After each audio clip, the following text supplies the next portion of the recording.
Hi guys, in today's video I'm going to show you how to remove and refit a standard bike cassette. If you want to know the difference between a cassette and a freewheel, have a look at my other videos because I explain that elsewhere. But in the meantime, this one in particular is typically found on mid-range and higher end standard bikes. Now, the way you start off first of all is to remove the quick release skewer. On rare occasions, you may even have a hollow axle and nut system, but nearly all bikes that have a cassette will come with a skewer. It's just the way it is. Anyway, you know what you need to do. So you can then expose the end of the system in order to get a tool like this in. I'm showing you this one because these are the ones that are most standard with cheaper bike maintenance toolkits you can get from Amazon, Halfords, all the rest. But actually, if you're able to stretch your budget a little bit more, they're not much more money, and you can get the same tool but with a handle.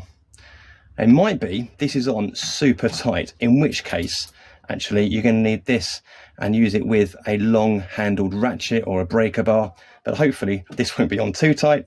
And then also you're going to need a chain whip. Now the reason you need a chain whip is because it's essentially holding on to the cassette while we turn anti-clockwise to undo this nut in the center. Because of course the whole cassette's moving around with you, you're just not going to be able to do it. So that's what the chain whip is for. Doing it in front of the camera will be a bit strange because it's the sort of thing that I would do on the floor and kind of stand over to do. But here we go. So this is just for the purposes of the video because it's really cack-handed. What you would do is locate the chain. I would advise not doing it on the largest sprocket, but the next one down. Okay, so the chain locates onto the sprocket. There we go. And you're going to put some pressure here. So I'm pushing downwards, and that is holding itself in place. And then with the chain whip tool, no, that's the chain whip tool. With the cassette removal tool, we're going to locate this in the middle. You'll see there are lots of splines. Hopefully you can see that. And these splines fit inside the cassette, and we're going to pull this way while holding the tension here. There we go. And I didn't throw my back out either.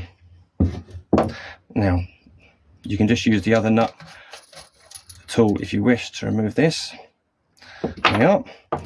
Now a lot of cassettes are in multiple pieces. This is a 9-speed cassette, so with some the sprockets would actually be in separate parts, 9 separate parts, and between each one you will have a spacer. You don't really need to explain what a spacer does, it's a bit of a clue in the name. But with this, the first 2 come off, and then the rest of the cassette is all one body. SRAM particularly like doing this, but Shimano have followed suit. This is usually the case with lower end cassettes. I prefer to have ones which are all separate, so you can separate all the sprockets and give them a good clean periodically to keep the bike well maintained. But there we are, that is what it is. That is how to remove the cassette. It is as simple as that. Now usually you'd give things a good clean, but I've gone ahead and done that already. So what you need to do is to relocate the cassette. But now it's off, I can show you how it works. You've got different splines here. Let's see if I can focus that in. There we go. And on these splines, they are all the same size going round except for one. And that is how you're able to locate the cassette into exactly the right place. So again, if the cassette is in multiple pieces, you're going to have to make sure that you put each piece on correctly. But I've got my small spline just there, just past 12 o'clock. Similarly in here, we've got all the different splines. Hopefully you can see it on the video. And we've got the small one at the moment just to the right of 12 o'clock as well. So that should, he says, there we go, it's on. Now, the last 2 go on. You could always have some fun and swap these around, which would be really strange because you'll be changing from the gear 7 to 9 and then to 8 again, which would be really weird for your feet and for your brain. So make sure these go on the right way. If you happen to mess it up, it really isn't the end of the world. You'll just feel a bit of a pillock and you need to come home to sort it out. Okay, so they're all on. Now obviously that's going to fall off without the lock nut. And the lock nut is a standard system. You just got to make sure you don't cross thread I like to tighten it using this, which is essentially by hand, rather than going gung-ho with a tool and potentially cross thread. If you see how easy it is to tighten, if it's not going that simply, you haven't put it on properly. Now this is going to make a raspy noise, a kind of a grating noise. You want it to do that because that's the lock nut biting onto the outermost sprocket, which will help hold it in place. Can you hear that? And you're going to tighten to a torque of 40 Newton meters.